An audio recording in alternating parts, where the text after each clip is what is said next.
novo interventor no Vasco, últimas de mercado, bastidores, finanças e muito mais. Fala aí pessoal, sou Jorge Nicola, bem-vindos a mais um vídeo do canal, sempre bom ter vocês por aqui, sem perder tempo, pedir para deixar like, se inscrever no canal e ativar as notificações. Hora de falar sobre o novo interventor no Vasco da Gama. Cruz Maltino havia entrado com um agravo na justiça para mostrar que a ideia de um interventor é péssima para os planos do Vasco, que está em meio a negociações avançadas para a venda da SAF do clube. Pois bem, coisa de 10, 15 dias atrás, a justiça determinou uma interventora, que ficou alguns dias e renunciou.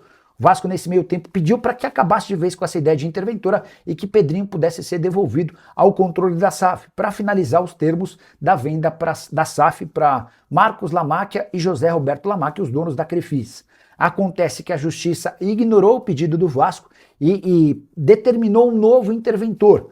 Atos Andrade Figueira Neves aceitou o convite e protocolou, inclusive, protocolou petição informando que aceitou o cargo de interventor da SAF do Vasco. Tudo volta ao estágio inicial e aquela ideia de que o Vasco poderia ter sua ordem das coisas retomada o mais breve possível vai ganhar mais contornos de drama. É difícil, as coisas no Vasco parecem nunca acontecer da maneira mais simples. Importante registrar também que Nelson de Ossa, volante que chegaria por empréstimo, em definitivo estava tudo acertado entre Vasco, Betis e o de Ossa, ele acabou se apresentando para a pré-temporada no time espanhol, diante da dificuldade que se impõe para a venda da SAF do clube. E o de Ossa só pode ser contratado se Marcos Lamáquia e José Roberto Lamáquia de fato assumirem a SAF Cruz Maltina. O Eli Fernandes, novidades no Vasco, Nicola, contratações e SAF. O Eli, tá tudo pendente em relação a essa história da venda da SAF do clube, tá? O Vasco tem alguns nomes engatilhados, como o de Ossa, volante que chegaria por empréstimo, com opção de compra, jogador que pode custar até 12 milhões de euros, tá? Ele, inclusive, se apresentou na pré-temporada do Betis hoje, diante da falta de acerto com o Vasco. Tá tudo encaminhado, tá tudo acertado, mas o Vasco só pode canetar essa operação se tiver como dono o Marcos Lamáquia. O Marcos Lamáquia havia autorizado essa negociação, mas enquanto o Marcos Lamáquia não for dono da SAF, essa coisa fica em stand-by. E por que eu tô colocando agora no condicional? Porque desde a semana retrasada, coisa de 10 dias, uma decisão na justiça retirou o Pedrinho da parada e criou a imagem de um interventor, que é quem dá a canetada no Vasco. O Marcos Lamáquia e o pai dele, o Zé Roberto Lamáquia, que é o dono da Crefisa, já deixaram bem claro que só vão fechar a compra do Vasco se for com o Pedrinho na presidência. Caso contrário, não há negócio. Até porque foi o Pedrinho quem, nos últimos 2 anos, tratou e discutiu essa negociação. A negociação das mais antigas. Eu vou até fazer uma confidência para vocês. Vocês vão lembrar que quando o Pedrinho é eleito presidente, o Edmundo era muito próximo ao Pedrinho, mas muito próximo mesmo, né? E eu mantinha um bom contato com o Edmundo, uma boa relação com o Edmundo, e o que o Edmundo me dizia lá nos 3, 4, 5 primeiros meses da administração Pedrinho é de que quem estava comprando o Vasco era o Zé Roberto Lamáquia, a quem ele se referia de forma até carinhosa como o velho. O velho é quem está comprando. E aí eu falava, mas Edmundo, o que está todo mundo dizendo é que eles estão tratando dos name rights, que eles estão tratando de um empréstimo. E o Edmundo tinha a informação de que não tinha nada disso, que a negociação era para a compra da SAF do clube. A repercussão no Palmeiras foi muito ruim na oportunidade. E aí dá para entender que o Zé Roberto Lamáquia deu uma freada na negociação e quis tentar encontrar um outro modelo. O modelo que se encontrou foi de colocar o filho dele, o Marcos Lamáquia, como o cara para tocar essa negociação, embora o próprio Zé Roberto Lamáquia já tenha admitido mais recentemente que o filho tocaria, mas com o aval financeiro dele, enfim. Cara, essa decisão na justiça que afastou o Pedrinho acabou por atrapalhar todo o processo. O Vasco está há 8 dias de voltar com o Campeonato Brasileiro sem treinador, sem reforços e sem muita perspectiva de dinheiro, né? De onde é que vai vir esse dinheiro? Enfim, aí só para completar, tinha algum jogador que estava sendo... o Andrei. Essa é legal. O Andrei Santos é jogador formado no Vasco, né? O Andrei, que defendia o Chelsea, ele foi contratar o Manchester United, tá? A operação tá fechada. 48 milhões de libras fixas, o negócio pode chegar a 50. A gente está falando de mais ou menos 345 milhões de reais. O Vasco tem direito a 2,5% do negócio como clube formador, ou seja, 8 milhões e meio de reais que vão pintar nos cofres do Vasco nos próximos dias. Não é um dinheiro que vai solucionar todos os problemas do Vasco, mas é uma grana que pelo menos permite, em meio a toda a dificuldade criada por essa decisão da justiça, que o Vasco tenha um mínimo fôlego para tocar decisões importantes. O Palmeiras não tentar o Deossa pode ser o conflito de interesse? Caraca, começamos bem o programa hoje, hein? A primeira pergunta do Jean já era interessante, essa aqui do João também é bem significativa. Ó, o Palmeiras está em busca de um volante, né? O volante dos sonhos do Palmeiras, todo mundo sabe, é o Danilo. Talvez o Palmeiras tenha a convicção de que vai fechar com o Danilo, até por isso não tenha avançado em outras tratativas. Mas a verdade é que o Deossa é muito bom jogador e já foi alvo do próprio Palmeiras. O Palmeiras, antes de o Deossa trocar o Monterrey pelo Betis, tentou a contratação do Deossa. É que na oportunidade o Deossa entendia que não era hora de vir para o Brasil e sim para a Europa. Ele foi para a Europa, acabou se frustrando e tem negociações avançadas com o Vasco da Gama.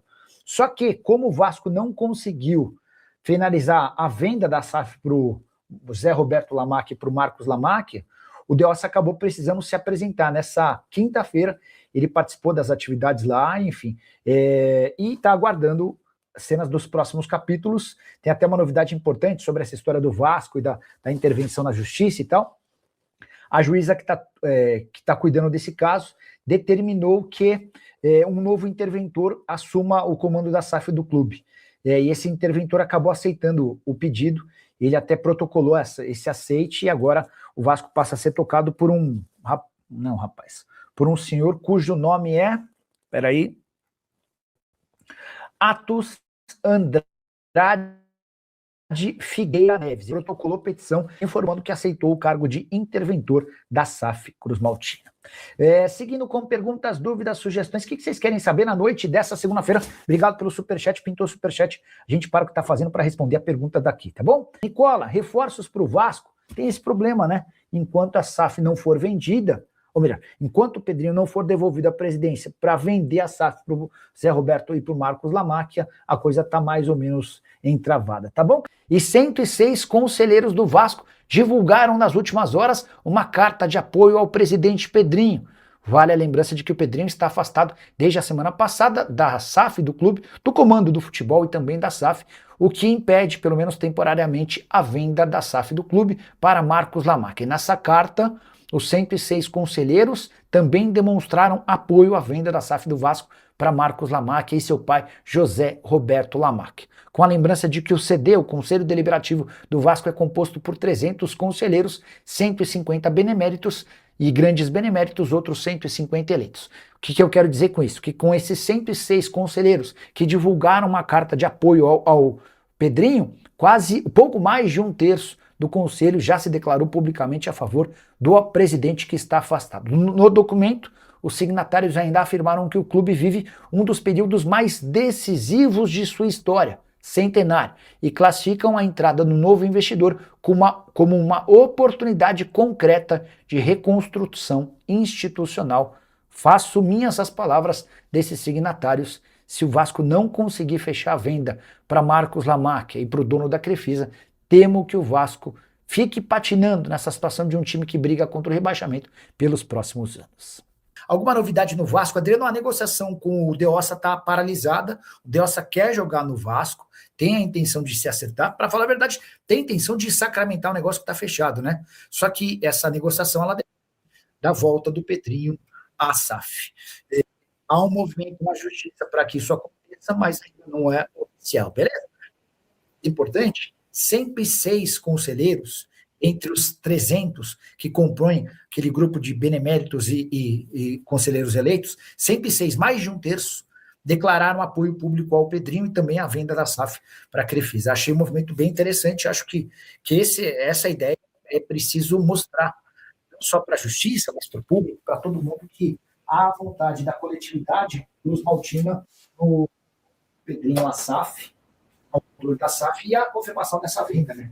Seria algo extremamente importante, que ainda não aconteceu por conta desse movimento na justiça liderado pela 777 Carioca. Fala, família, beleza? Mais um giro de notícias para você que gosta do nosso conteúdo. Não esqueça de sentar o dedo no like, se inscrever no nosso canal, ative também o sinal das notificações para você receber as principais informações do mercado da bola do Vasco da Gama, clube de regata do Vasco da Gama, maior clube brasileiro.